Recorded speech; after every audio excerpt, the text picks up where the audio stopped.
ان المنافقین فی الدرک الاسفل من النار، کہ منافقین کو اللہ تعالی قیامت کے دن جہنم کے نچلے طبقے میں ڈالیں،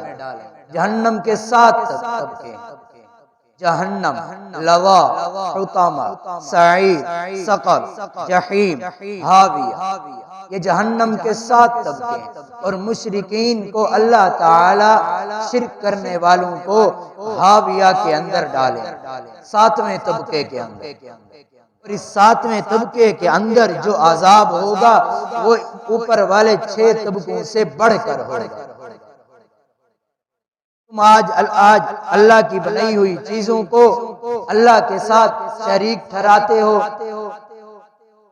مٹی کے تم بت بنا کر انہیں اللہ کے ساتھ شریک ٹھہرا دیتے ہو، کہتے ہو کہ یہ بھی ہمارے خالق ہیں، ہمارے معبود ہیں، یہ بھی سب کچھ ہمیں دیتے ہیں۔ اللہ کے ساتھ پہلی چیز جو حرام کی کہ اللہ کے ساتھ کسی کو شریک نہیں ٹھہرانا، اور دوسرا وبالوالدین احسانا، کہ والدین کے ساتھ حسن سلوک کرو، ان کے ساتھ اچھا برتاؤ کرو، انہیں برا بھلا مت کہو، ان کے سامنے اونچی آواز میں بات مت کرو۔ تیسری بات جو حرام کی، وَلَا تَقْتُلُوا أَوْلَادَكُمْ مِنْ إِمْلَاقٍ، کہ تم اپنی اولادوں کو قتل نہ کرو، من املاق، خوف کی وجہ سے، غربت کی وجہ سے اپنی اولادوں کو قتل نہ کرو۔ مشرکین نے مکہ،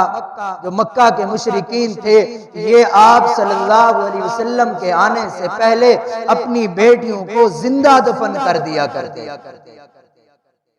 اور بعض تو ایسے تھے جو اپنے بیٹوں کو بھی ذبح کر دیا، مار دیتے تھے، ذبح کر دیتے تھے اپنے جھوٹے معبودوں کو خوش کرنے کے لیے، اور پھر اس کو ثواب سمجھتے تھے، اپنی بیٹیوں کو مار دیتے اس خوف کی وجہ سے، اس غرب کہ ہم ان کو کھلائیں گے پلائیں گے کہاں سے،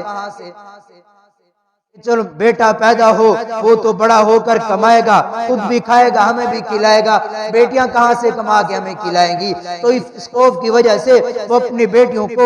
مار دیتے، زندہ دفن کر دیتے۔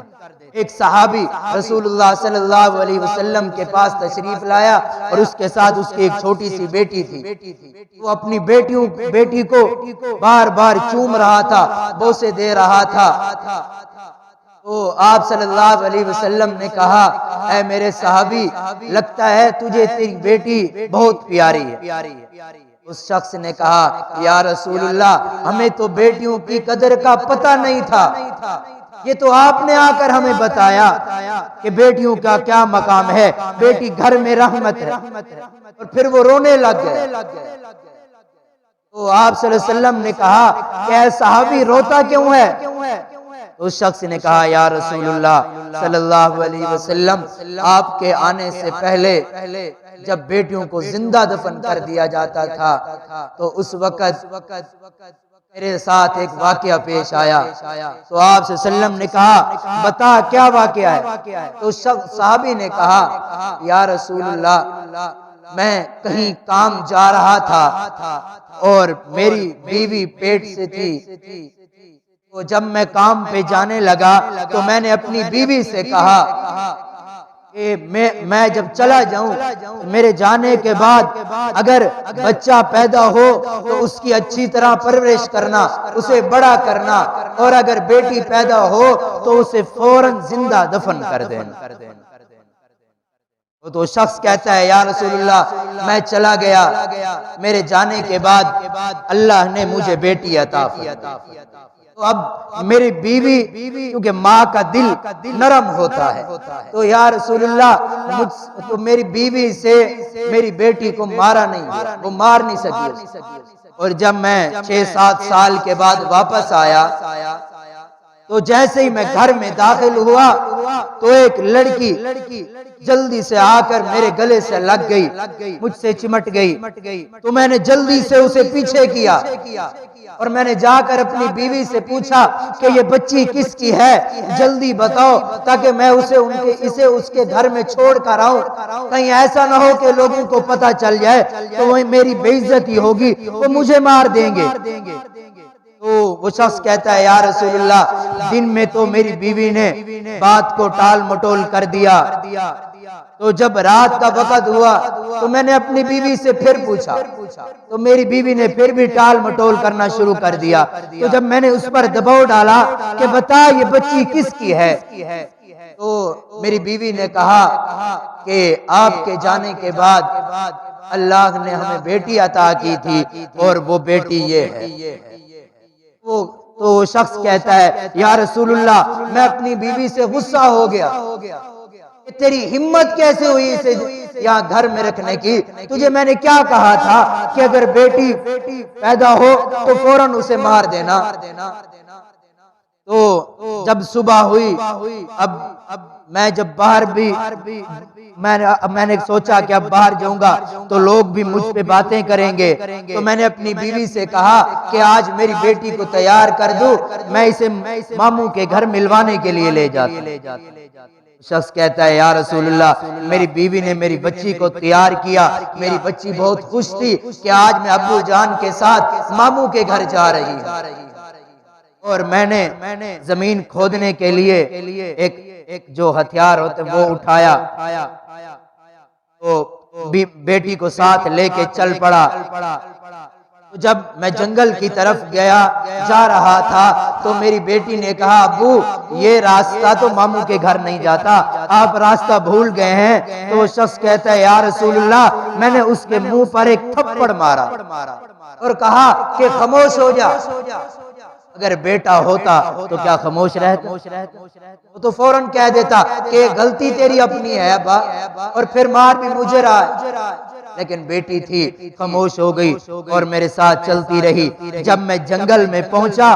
تو میں نے اپنی بیٹی کو ایک سائڈ پہ بٹھا دیا اور میں کھڈا کھودنے لگا۔ تو جب مجھے پسینہ آتا تو میری بیٹی اپنا دوپٹہ اتار کر میرا پسینہ صاف کرتی، اسے کیا پتا تھا کہ میری موت کی تیاری ہو رہی ہے۔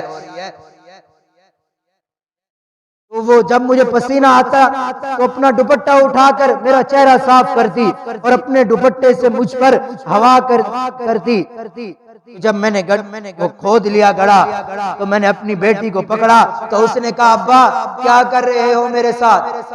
تو میں نے کہا کہ تجھے یہاں مارنے کے لیے لایا ہوں، اگر تو زندہ رہی تو لوگ مکہ کے اندر لوگ مجھے مار دیں گے، میری بے عزتی ہوگی۔ تو شخص کہتا ہے یا رسول اللہ میری بیٹی نے کہا ابا مجھے مار مت، مجھے دفن مت کر، مجھے جنگل میں چھوڑ دے، میں جنگل میں رہ لوں گی، میں تجھ سے اور کچھ نہیں مانگتی، جنگل کے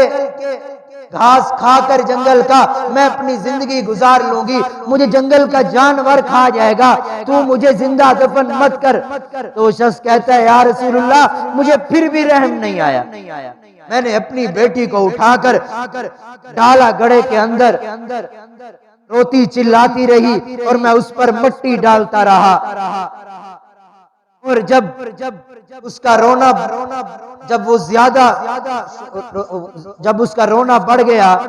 تو میں نے اس کے سینے پر پیر مارا جس کی وجہ سے اس کی آواز بند ہو۔ یا رسول اللہ میں نے اپنی بیٹی کو زندہ مٹی کے اندر دفن کر دیا۔ وہ جتنے صحابہ بیٹھے تھے اور آپ صلی اللہ علیہ وسلم زاروں قطار رونے لگے، اور آپ صلی اللہ علیہ وسلم نے کہا کہ اے انسان تجھے تھوڑا سا بھی رحم نہیں آیا کہ تو ایک چھوٹی سی بچی کو دفن کر رہا ہے۔ اس شخص نے کہا یا رسول اللہ کیا میری بخشش ہو سکتی ہے؟ تو آپ صلی اللہ علیہ وسلم نے کہا کہ اے میرے صحابی پریشان نہ ہو، اللہ نے مجھے بھیجا اسی کام کے لیے ہے تاکہ میں تمہیں غلط رستے سے نکال کر سیدھے رستے کی طرف لے آؤں، تیری بخشش ہو سکتی ہے، تو توبہ کر لے اللہ تجھے معاف کر دے گا۔ نحن نرزقکم و ایاہم، اللہ نے کہا کہ ہم تمہیں بھی رزق دیں گے اور ان کو بھی رزق دیں گے، تم کسی کو غریبی کی خوف کی وجہ سے مارو مت۔ آپ صلی اللہ علیہ وسلم نے آ کر ہمیں بیٹیوں کی شان سمجھائی کہ بیٹی گھر میں رحمت ہے، نحوست نہیں ہے، اس کی وجہ سے تمہیں شرمندگی نہیں، تمہیں عزت ملے گی۔ اور یاد رکھو جتنی خدمت ماں باپ کی بیٹی کرتی ہے اتنے بیٹے بھی نہیں کر سکتے، حالانکہ وہ ایک بیگانہ مال ہے، کچھ عرصے کے لیے ہے، پھر چلی جائے گی۔ بیٹا ہمیشہ ساتھ رہتا ہے لیکن پھر بھی وہ اتنی خدمت نہیں کرتا جتنی بیٹی کرتی ہے۔